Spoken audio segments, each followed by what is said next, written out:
Hello friends, good morning and welcome.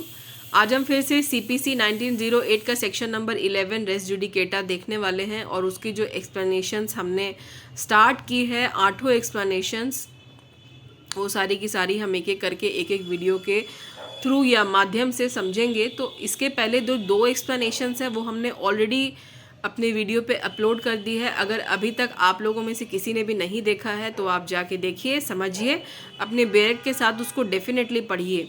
और आज वाली जो एक्सप्लेनेशन है, स्पष्टीकरण 3 है, वो हम देखने वाले हैं।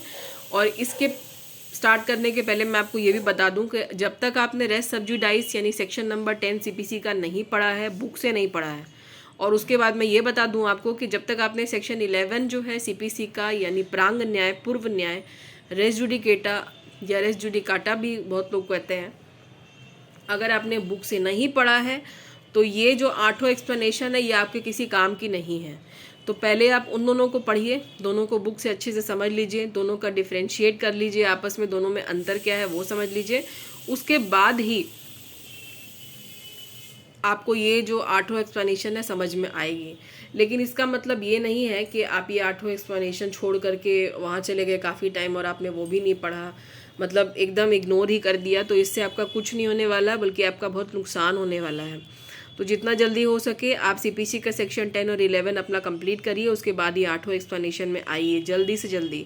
क्योंकि आप किसी भी स्टेट के एग्ज़ाम को निकाल के देख लीजिए, प्रोसीजरल पेपर तो आपको पढ़ना ही पढ़ना है, प्रोसीजर तो कहीं गया ही नहीं है। CPC, CrPC, evidence act, arbitration और स्मॉल काउस एक्ट, ये तो आपको बिहार में डेफिनेटली आपको मेंस के हिसाब से आपको अपना बहुत तगड़ा, बहुत ठोस करना पड़ेगा। और बाकी स्टेट के लिए मैं बोलूँगी सीपीसी तो हर जगह ही आपको मिलेगा। तो ये 8 एक्सप्लेनेशन में से कोई ना कोई एक आपको देखने के लिए मिल ही जाएगी। आप चाहे प्री का पेपर उठाइए, चाहे मेंस का पेपर उठाइए, तो ये तो आप ज़रूर तैयार करिए। तो आज जो हम स्टार्ट कर रहे हैं एक्सप्लेनेशन नंबर 3, वो हम दोनों लैंग्वेज में समझेंगे, हिंदी में भी और इंग्लिश में भी। वो बेरेक्ट की जो लाइन है वो मैंने यहाँ पे लिख दी है। चलिए हम एक एक करके पढ़ते हैं। ऊपर निर्देशित विषय का पूर्ववर्ती वाद में एक पक्षकार द्वारा अभिकरण और दूसरे पक्षकार द्वारा अभिव्यक्त या विवेक्षित रूप से प्रत्याख्यान या स्वीकृति आवश्यक है। एक गलती जो मैं यहाँ अपनी एक्सेप्ट करना चाहूँगी, यहाँ पर देखिए, यहाँ पर अभिकरण मैंने लिख दिया था, तो क्योंकि अभिकरण मतलब एजेंसी होता है, तो यहाँ पर अभिकथन होगा, तो वो मैंने अभी तुरंत उसको सही किया। तो इसके लिए I am really very sorry, आप सब माफ़ कर दीजिए मुझे। तो आप अपने बेरेक्ट में देखिएगा, अभिकथन ही है। और अब इसके साथ में हम एक बार इंग्लिश का भी देख लेते हैं। मुझे लगता है कि मैंने हिंदी में आपको पढ़ के बता दिया है, लेकिन एक बार फिर से पढ़ लेते हैं क्योंकि गलत हो गया। ऊपर निर्देशित विषय का पूर्ववर्ती वाद में एक पक्षकार द्वारा अभिकथन और दूसरे पक्षकार द्वारा अभिव्यक्त या विवेक्षित रूप से प्रत्याख्यान यानी डिनाई करना, स्वीकृति मतलब एक्सेप्ट करना, ये बहुत ज़रूरी होता है। तो the matter above refer to must मतलब बहुत ज़रूरी है। देखिए यहाँ पे इन्वर्टेड कॉमा में है। In the former suit have been alleged by one party and either deny or admitted expressly or impliedly by the other। तो ये जो expressly और impliedly ये जो वर्ड है, ये दोनों आपने कॉन्ट्रैक्ट एक्ट में ज़रूर पढ़ा होगा, और लेकिन जिन्होंने नहीं पढ़ा उसको मैं उन्हें बताना चाहूँगी। एक्सप्रेसली मतलब अपनी बात को अभिव्यक्त करना, खुल के कहना, जिससे पूरी बात क्लियर हो जाए। और इम्प्लाइडली मतलब खुल के ना कहना, लेकिन सांकेतिक इशारे करना, जिससे सामने वाला समझ जाए कि आप क्या कहना चाहते हैं। तो यहाँ पर वही बात जो है स्पष्ट की गई है कि जब भी कोई फॉर्मर सूट जो डिसाइड हो चुका है और आप उसी सूट के मैटर को ले करके, जो आपका मिलता जुलता भी हो सकता है, प्रत्यक्षता, अभिव्यक्तता, या तो आपका जो सूट है वो प्रत्यक्षता मिल रहा है या अभिव्यक्तता मतलब मिल रहा है, मतलब कहीं ना कहीं सारता भी मिल रहा है, सब्सटेंशली कुछ ना कुछ आपका वही है जो आप दूसरा सूट लेके जाना चाहते हैं। तो पहले वाले सूट में कोर्ट ये देखेगा दूसरे वाले सूट को एक्सेप्ट करने के पहले कि जब पहला सूट डिसाइड हो रहा था तो पक्षकार का जो अभिकथन है, जो भी उन्होंने, अब यहाँ पे पक्षकार, दोनों पक्षकारों की बात हो रही है, प्लेंटिफ और डिफेंडेंट, सिविल सूट के जो होते हैं दोनों पक्षकार, उन्होंने या तो अभिव्यक्त रूप से यानी खुल करके प्रत्याख्यान किया हो। अब यहाँ पर देखिए एक्सप्रेसली इम्प्लाइडली दोनों है, यानी उनके कंडक्ट से, उनके बर्ताव से, उनके व्यवहार से, उनके बिहेवियर से ये लगना चाहिए कि या तो डिक्री हुई है, तो एक पक्षकार जिसके फेवर में डिक्री नहीं हुई होगी, जजमेंट डेटर, उन्हें वो हो सकता है न्यायालय का निर्णय ठीक ना लगा हो और उन्होंने उसका प्रत्याख्यान किया हो। दूसरा, जिसके फेवर में डिक्री हुई होगी उसने यहाँ पर स्वीकृति दी होगी, क्योंकि वो तो कोर्ट के जजमेंट से खुश ही रहेंगे ना, उनके फेवर में डिक्री हो रही है।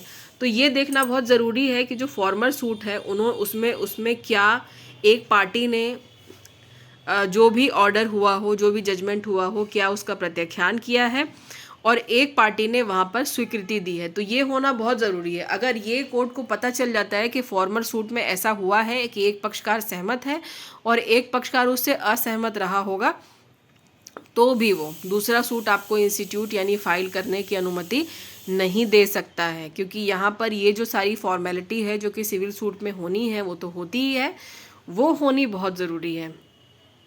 मैं एक बार आपको फिर से समझाती हूँ, क्योंकि मुझे लगता है कि समझना थोड़ा सा मुश्किल है, लेकिन नामुमकिन नहीं है। देखिए, जो पहला सूट है, यहाँ पे मैं बार बार आपको बोल रही हूँ कि जिसको रेस जुडिकाटा समझ में नहीं आया है उसको ये समझ में नहीं आएगा। तो मैं एक बार फिर से पहले रेस जुडिकाटा आपको जल्दी जल्दी बताती हूँ। देखिए, रेस जुडिकाटा का मतलब ही होता है कि पहले से जो सूट आपका डिसाइड हो चुका है उसी मुद्दे को आपको दोबारा उठाने नहीं दिया जाएगा। लेकिन सिर्फ इतना सा नहीं है, ये तो मैं आपको हल्का सा समझा रही हूँ ताकि आपको ये एक्सप्लेनेशन समझ में आ जाए। तो जब सूट डिसाइड हो रहा होगा, तो जब डिग्री हुई होगी तो एक पार्टी उससे खुश होगी और एक पार्टी उससे नाखुश रही होगी।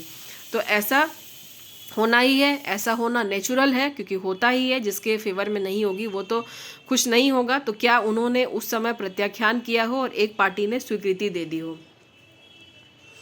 यही चीज़ अगर पहले हो चुकी है, किसी केस में हुई है, तो फिर आपको दूसरा सूट इंस्टीट्यूट करने की मनाही होगी, आपको नहीं करने दिया जाएगा। लेकिन एक बात ये भी है कि अगर उस समय पार्टी ने डिनाई नहीं किया हो, एक्सेप्ट ना किया हो, ये वाली बात ना रही हो, तो फिर आपको हो सकता है दूसरा सूट इंस्टीट्यूट करने की अनुमति कोर्ट से मिल सकती है।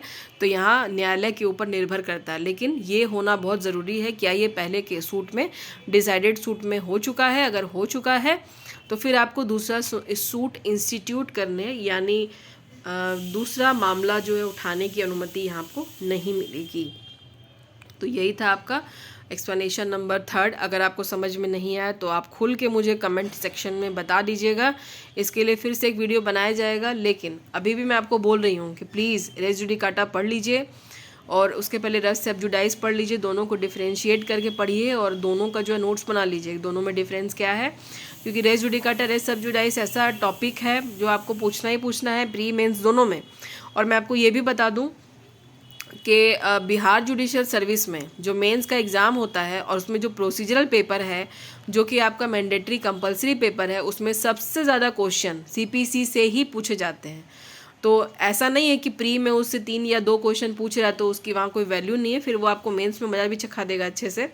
तो आप उसको वैसे पढ़िए कि आपका अंत तक तैयार हो जाए। बहुत सारे जो लोग इंटरव्यू लेके लौटे हैं जिनका हो गया, उन्होंने ये भी बताया कि सीपीसी से ही बहुत सारे सवाल जो है एग्ज़ाम में पूछ लिए जाते हैं, तो वहाँ पे दिक्कत हो जाती है। तो तैयारी ऐसे करिए, कॉन्सेप्ट ऐसा बनाइए कि इंटरव्यू तक में भी आपको कोई छाट ना सके। और एग्ज़ाम आने का वेट नहीं करना चाहिए कभी भी कि एग्ज़ाम आएंगे तो ही हम लोग पढ़ेंगे, ऐसा नहीं है। क्योंकि एग्ज़ाम आता तो फिर ऑलरेडी हालत ख़राब हो जाती है, क्योंकि फिर हमारा कुछ पढ़ा हुआ होता नहीं है।